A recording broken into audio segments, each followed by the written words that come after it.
What is going on, everybody? Thank you again for checking out another one of my videos. This housing market continues to get a little bit tougher. Prices keep going up, interest rates keep going up, but there are still certain things that you can do to save a little bit of money on your mortgage. And I'm going to give you 5 different ideas on how to do that here on the other side. So let's get to it.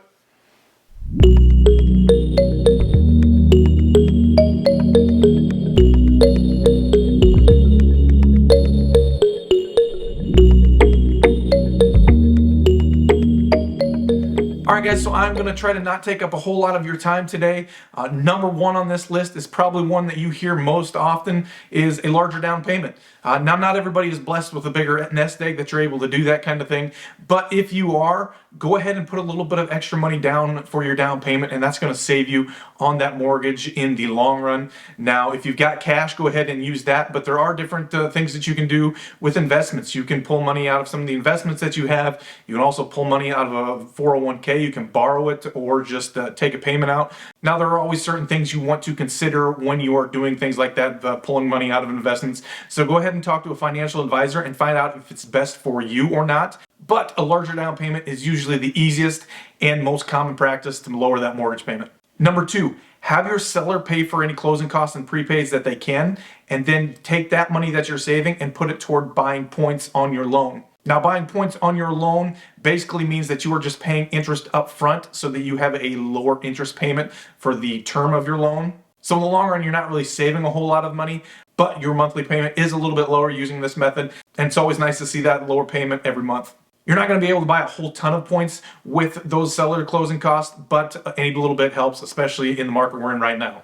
Number 3, adjustable rate mortgages. Adjustable rate mortgages are exactly that. They adjust as time goes on. Up front, you'll get a lower interest rate, and then after a number of years, that interest rate is going to rise to whatever the interest rate is at the time. So it's got its benefits. So if the rates actually come down, you may actually save even more money.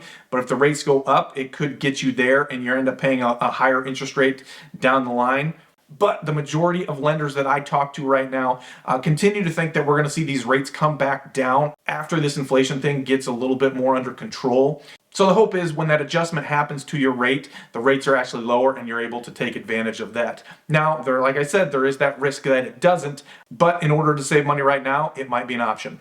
Number 4, pay for a 2-to-1 buy down. Now, the best way to do this is to actually get the sellers to pay for it. I see a number of sellers actually offering things like this on homes right now because homes are sitting a little bit longer.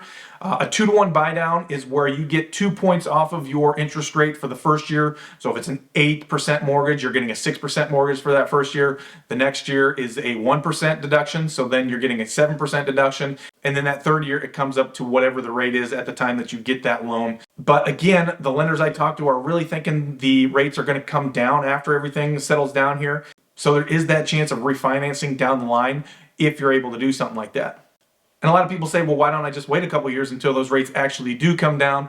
Then you run the risk of the actual price of the house being more. Now, there's a possibility those go down too, but most people around the area think that houses are going to continue to appreciate, not quite to the extent that they have been lately, but we still do think they are going to appreciate.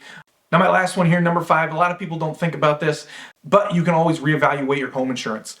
Most people I know, when they get their home insurance quoted to them, they're like, great, that sounds fantastic. They go ahead and purchase it rather than really evaluating what their needs are or what their wants. Maybe you want a higher deductible with a lower payment. Who knows? There's a lot of different things you can do. You can shop around for different rates, but reevaluate your home insurance and find out what it is that you really need, because there's a good chance that you're going to be able to find somewhere that you can save some money there. Again, it's not going to be a lot, and you really need to think about what's important to you, how much money you have on hand, that if something did happen, or how much of that you're able to cover and things like that. But home insurance is another place that you can really look at and reevaluate your needs and possibly save you a little bit of money on your mortgage there.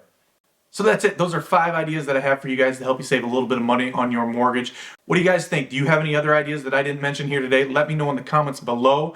Like and subscribe. Thank you guys again so much for watching. You can follow me on all my social channels at the end of this video, and we will see you guys in a couple of weeks. Have a good one.